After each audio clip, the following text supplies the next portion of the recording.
ನಮಸ್ಕಾರ. ಇದು mega focus. ನಾನು ಶಶಿಧರ್. ಎಂದಿನಂತೆ 3 ಸುದ್ದಿಗಳನ್ನು ತೆಗೆದುಕೊಂಡು ತಮ್ಮೆದುರು ಹಾಜರಾಗಿದೆ. 3 ಕೂಡ ಮಹತ್ವದ ಸುದ್ದಿಗಳೇ. ಒಂದು, ಇರಾನ್ ಮತ್ತು ಅಮೆರಿಕ ಯುದ್ಧಕ್ಕೆ ಸಂಬಂಧಪಟ್ಟ ಹಾಗೆ ಯುದ್ಧ ವಿರಾಮ ಘೋಷಣೆ ಆಗಿದೆ. ಒಂದು ಬಹಳ ಮುಖ್ಯವಾದ ಪ್ರಶ್ನೆ, ಹಾಗಿದ್ದರೆ ಈ ಯುದ್ಧ ವಿರಾಮ ನಿಲ್ಲುತ್ತಾ ಇಲ್ವಾ? ಈ ಬಗ್ಗೆ ಕೂಡ ಮಾತಾಡ್ತೀನಿ. ಇನ್ನೊಂದು, ರಾಜ್ಯದ 2 ವಿಧಾನಸಭಾ ಕ್ಷೇತ್ರಗಳಲ್ಲಿ ನಡೀತಾ ಇರುವಂತಹ ಉಪಚುನಾವಣೆ ಬೆಳಗ್ಗೆ ಹೇಗಿದೆ? ಜನ ಬಂದಿದ್ದಾರೆ? ಯಾವ ರೀತಿ ಜನ ಬಂದಿದ್ದಾರೆ? ಹಾಗಿದ್ದರೆ ಈ ಮತಗಟ್ಟೆಗೆ ಬಂದ ಜನರನ್ನು ನೋಡಿದರೆ ಮಧ್ಯಾಹ್ನದ ಹೊತ್ತಿಗೆ ಇದರ ಫಲಿತಾಂಶ ಯಾವ ರೀತಿ ಇರಬಹುದು? ಇದರ ಬಗ್ಗೆ ಮಾತನಾಡಿ. ಮತ್ತೊಂದು, ಚುನಾವಣಾ ಆಯೋಗ ವರ್ಸಸ್ ಕರ್ನಾಟಕ ಸರ್ಕಾರ. ಚುನಾವಣಾ ಆಯೋಗದ ಒಂದು ಪತ್ರ ಮುಖ್ಯಮಂತ್ರಿ ಸಿದ್ದರಾಮಯ್ಯನವ್ರನ್ನ ಕೇಳಿಸಿದೆ. ಮೊದಲು ಇದರ ಬಗ್ಗೆ ಮಾತನಾಡಿ.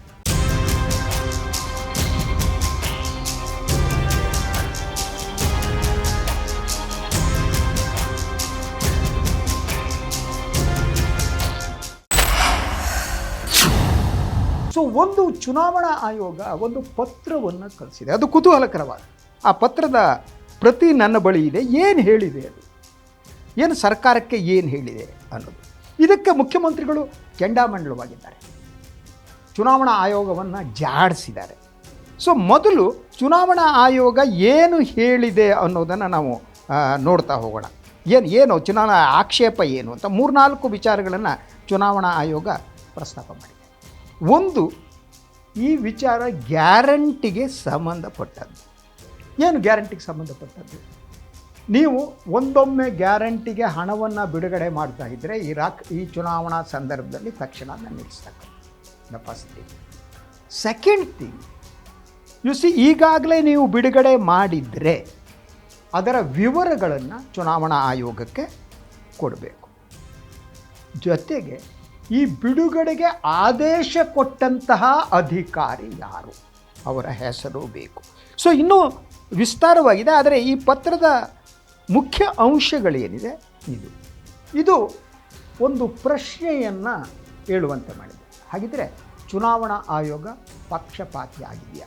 ಇದಕ್ಕೆ ಮುಖ್ಯಮಂತ್ರಿ ಸಿದ್ದರಾಮಯ್ಯನವರು ಭಾಳ ಗಂಭೀರವಾಗಿ ಮಾತನಾಡಿದ್ದಾರೆ. ಈ ಬಗ್ಗೆ ಪ್ರತಿಕ್ರಿಯೆ ನೀಡಿದ್ದಾರೆ. ಹಾಗೇನೆ ಅವರಿಗೆ ಸಿಟ್ಟು ಬಂದಿದೆ. ಏನು ಹೇಳಿದ್ದಾರೆ ಅವರು?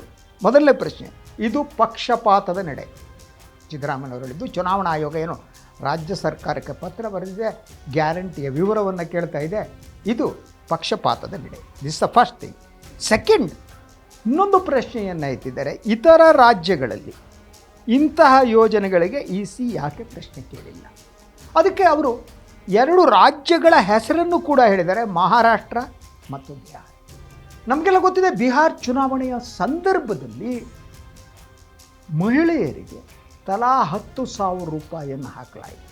ಇದು ಬಿಹಾರದಲ್ಲಿ ಚುನಾವಣೆ ಗೆಲ್ಲೋದಕ್ಕೆ ಕಾರಣ ಅಂತ ಕೂಡ ಹೇಳಲಾಯಿತು. ಆದರೆ ಈ ಬಗ್ಗೆ ಚುನಾವಣಾ ಆಯೋಗ ಮೌನವಾಗಿತ್ತು.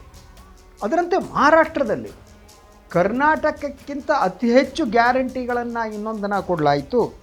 ಅದಕ್ಕೂ ಕೂಡ ಚುನಾವಣಾ ಆಯೋಗ ಯಾವ ಪ್ರತಿಕ್ರಿಯೆ ಇರಲಿಲ್ಲ. ಇದಕ್ಕೆ ಸಿದ್ದರಾಮಯ್ಯ ಹೇಳಿದ್ದು ಡಬಲ್ ಸ್ಟ್ಯಾಂಡರ್ಡ್, ಇದು ದ್ವಿಮುಖ ನೀತಿ. ಕಾಂಗ್ರೆಸ್ ಅಥವಾ ಏನು BJP ವಿರೋಧಿ ಪಕ್ಷಗಳು ಎಲ್ಲೆಲ್ಲಿ ಇವೆ ಅಲ್ಲಿ ನೀವು ಈ ಕೆಲಸ ಮಾಡ್ತೀರಿ. ಆದರೆ BJP ಮತ್ತು ಅವರ ಮಿತ್ರ ಪಕ್ಷಗಳಲ್ಲಿದ್ದಾಗ ಅದನ್ನ ಮಾಡೋದಲ್ಲ.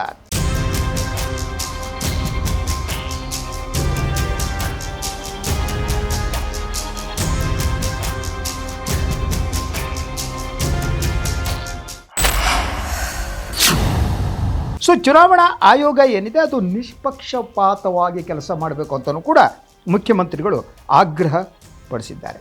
ಅದರ ಜೊತೆಗೆ ಅವರು ವಿವರ ಕೊಟ್ಟಿದ್ದಾರೆ. ನಾವು ಚುನಾವಣೆ ಘೋಷಣೆ ಆದ ಮೇಲೆ ಹೊಸ ಯೋಜನೆಯನ್ನು ನಾವು ಘೋಷಿಸಿಲ್ಲ. ಏನು ಹೇಳುತ್ತೆ ಚುನಾವಣಾ ನೀತಿ ಸಂಹಿತೆ? ಯಾವಾಗ ನೀತಿ ಸಂಹಿತೆ ಜಾರಿಗೆ ಬರುತ್ತೋ, ಜಾರಿಗೆ ಬಂದ ಮೇಲೆ ಹೊಸ ಯೋಜನೆಯನ್ನು ಪ್ರಕಟಿಸುವಂತಿಲ್ಲ. ಆದರೆ ಗ್ಯಾರಂಟಿ ಕಳೆದ 23 ಚುನಾವಣೆ ಸಂದರ್ಭದಲ್ಲಿ ಕೊಟ್ಟಂಥ ಇದು ಕಂಟಿನ್ಯೂಸ್ ಆಗಿರುವಂತಹ ಒಂದು ಯೋಜನೆ. ಅದಕ್ಕೆ ಹಣ ಬಿಡುಗಡೆ ಮಾಡಿದ್ದೀವಿ. ಹಾಗಿದ್ರೆ ಈ ಆಕ್ಷೇಪಕ್ಕೆ ಕಾರಣಗಳೇನು?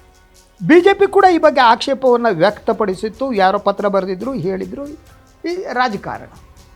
ಹಾಗಿದ್ದರೆ ಇದು ಹೊಸ ಯೋಜನೆಯೇ ಅಥವಾ ಈಗಾಗಲೇ ಜಾರಿಯಲ್ಲಿರುವ ಯೋಜನೆ? ಚುನಾವಣೆ ಬಂತು ಅನ್ನುವ ಕಾರಣಕ್ಕಾಗಿ ಜಾರಿಯಲ್ಲಿರುವ ಯೋಜನೆಗಳನ್ನು ನಿಲ್ಲಿಸಬೇಕಾ? ಈ ಪ್ರಶ್ನೆಗಳಿವೆ.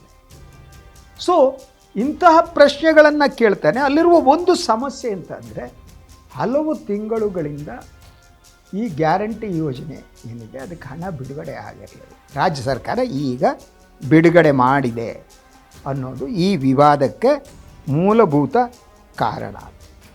ಸೊ ಇದು ರಾಜಕೀಕರಣಗೊಂಡಿದೆ ಅನ್ನೋದು ಒಂದು. ಅದಕ್ಕಿಂತ ಮುಖ್ಯವಾಗಿ ಚುನಾವಣಾ ಆಯೋಗದ ಮೇಲೆ ನೀಡಲ್ ಆಫ್ ಸಸ್ಪಿಷನ್ ಇದೆ. ಏನು ನೀಡಲ್ ಆಫ್ ಸಸ್ಪಿಷನ್? ಸಂಶಯದ ಮುಳ್ಳು. ಒಂದು, ಚುನಾವಣಾ ಆಯೋಗ ಆಡಳಿತ ನಡೆಸುತ್ತಿರುವ ಪಕ್ಷದ ಜೊತೆ ಕೈ ಜೋಡಿಸಿದೆ ಮತ್ತು ಕೇಂದ್ರದಲ್ಲಿ ಯಾವ ಪಕ್ಷ ಆಡಳಿತ ನಡೆಸ್ತಾ ಇದೆಯೋ ಅದಕ್ಕೆ ಸಹಾಯ ಮಾಡ್ತಾ ಇದೆ ಅನ್ನುವ ಆರೋಪ.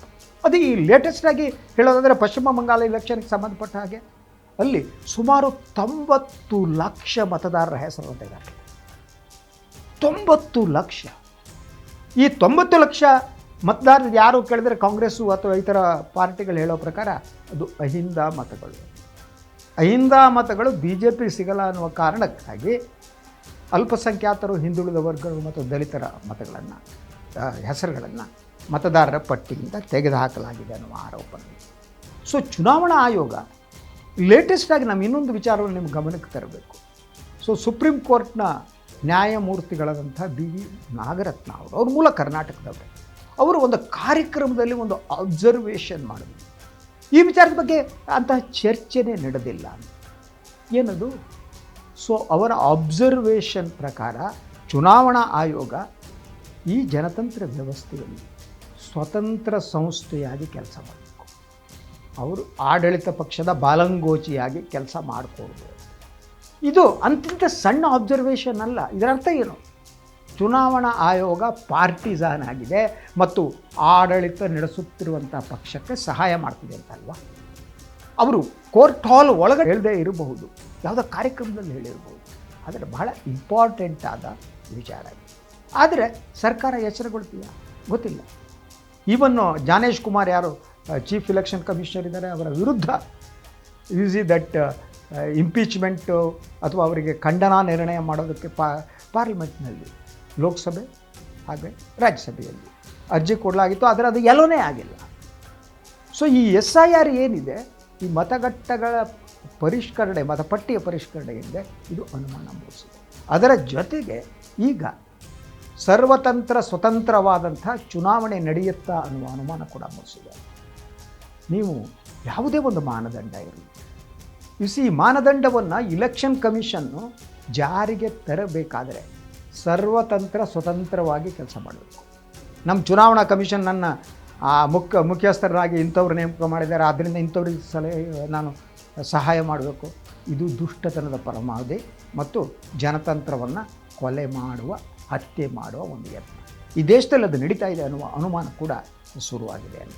ಸೊ ಯಾಕೆಂದರೆ ಈಗ ರಾಜ್ಯ ಸರ್ಕಾರ ಇದಕ್ಕೆ ಉತ್ತರವನ್ನು ಕೊಡ್ಬೋದು. ಗ್ಯಾರಂಟಿ ಯೋಜನೆಗೆ ಸಂಬಂಧಪಟ್ಟ ಹಾಗೆ ಅಧಿಕಾರಿಗೆ ಹೆಸರು ಕೊಡ್ಬೋದು, ಕೊಡದೇ ಇರ್ಬೋದು. ಆದರೆ now it is wide open. ನ್ಯಾಯಾಲಯದ ಮುಂದೆ ಇದನ್ನು ಪ್ರಶ್ನಿಸುವಂತಹ ಅವಕಾಶ ಬಂದಿದೆ, ಮಾಡ್ಬೋದು.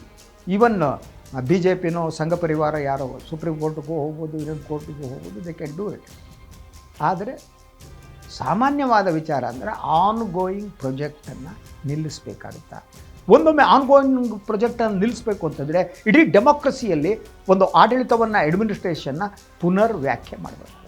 ಆ ಸ್ಥಿತಿ ಬಂದು let us wait and see ಏನಾಗುತ್ತೆ ಅನ್ನೋದನ್ನು.